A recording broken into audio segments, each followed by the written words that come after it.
These cheesecake bites are heaven. If you love cheesecake but you don't want to break your health or weight loss goals, then you must make this recipe. Each mini cheesecake only has 1 gram of carb, so you don't have to feel guilty if you want to have 1, 2, or even 3 cheesecakes. Even better is that no one will be able to tell that these are low carb because they're that good. Let's start with the low carb graham cracker crust. Instead of using graham crackers, we're gonna make our own low carb crumb crust that has a similar flavor using 1.5 cups of almond flour, 3 tablespoons of oat fiber. Oat fiber is a fine powdery fiber that's made from the husks of oats. The shell is inedible, so it's entirely made of an insoluble fiber, meaning that it doesn't get digested and it won't spike your blood sugar, which is why it's so popular with keto and low carb baking because it's 0 carbs. If you don't want to buy a bag of oat fiber because you don't think you're going to use it for anything else, any other recipes, then just go ahead and substitute with an equal amount of coconut flour. It'll do the same thing. Then add in a 1/4 cup of brown sugar substitute, so one that's sugar-free, a 1/2 teaspoon of xanthan gum. This is gonna give our dough structure and help it hold together, and a 1/4 teaspoon of salt.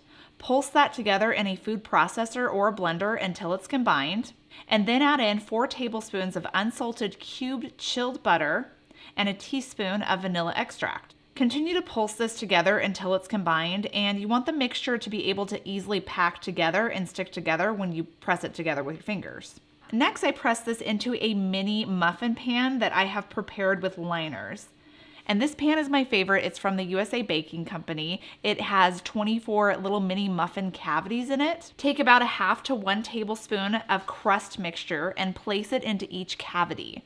Press the crumbs firmly down into the liner, either using the bottom of your tablespoon or just your fingers. And technically, this is gonna give you enough crust to make 28 cheesecakes, so you can make 4 more after you make this batch, or you could just eat the leftovers or toss them. You could even ditch the crust and just bake up the cheesecake filling. It's probably gonna be less carbs that way and taste just as good. Actually, I don't know if it's just as good because I really love the combination of the crust and the cheesecake filling together. So good. These will go into the oven to bake at 325 degrees Fahrenheit for 6 minutes. While those are baking, we can mix up that cheesecake filling.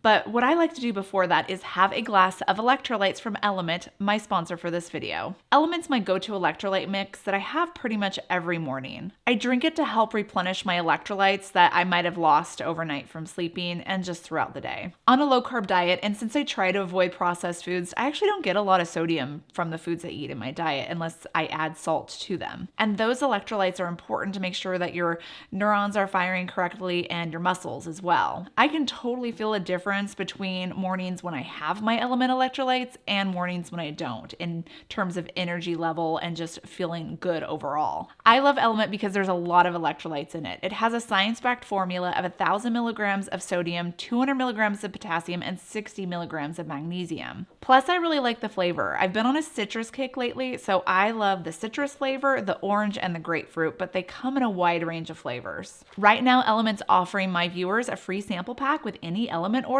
so it's a really good way to try out some of their flavors to see which ones you like.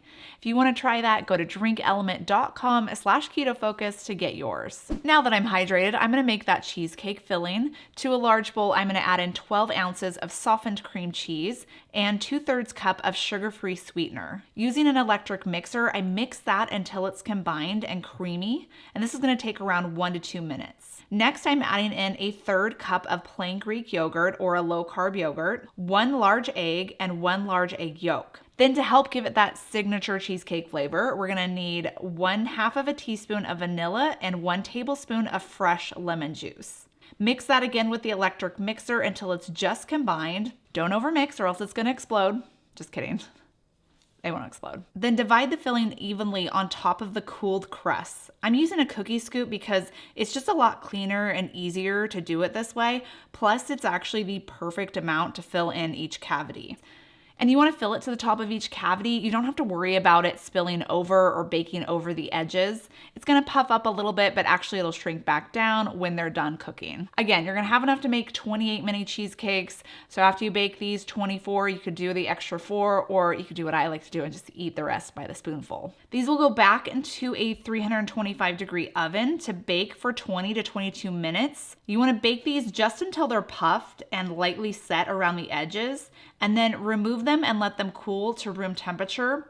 Once they're cooled to room temperature, I'll transfer them to the refrigerator and just let them sit for a couple hours or so. This is gonna just let them cool down to a cheesecake temperature.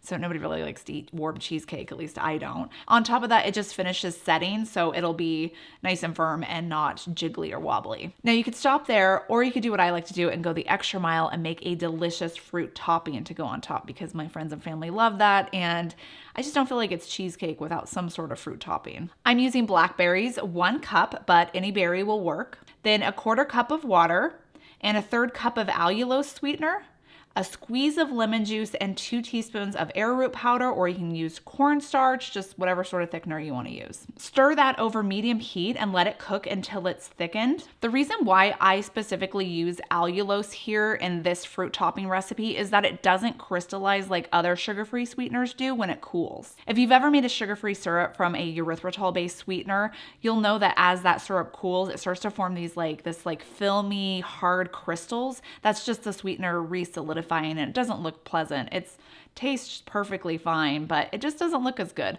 Allulose doesn't do that, so that's why I prefer it. After the berry mixture cools, top each mini cheesecake with a small dollop and enjoy. These bites can help tame that sweet craving in just 1 bite. But if you really want to go all out and make a low-carb, New York-style cheesecake that is absolutely out of this world, click right here because I've got just the recipe for you.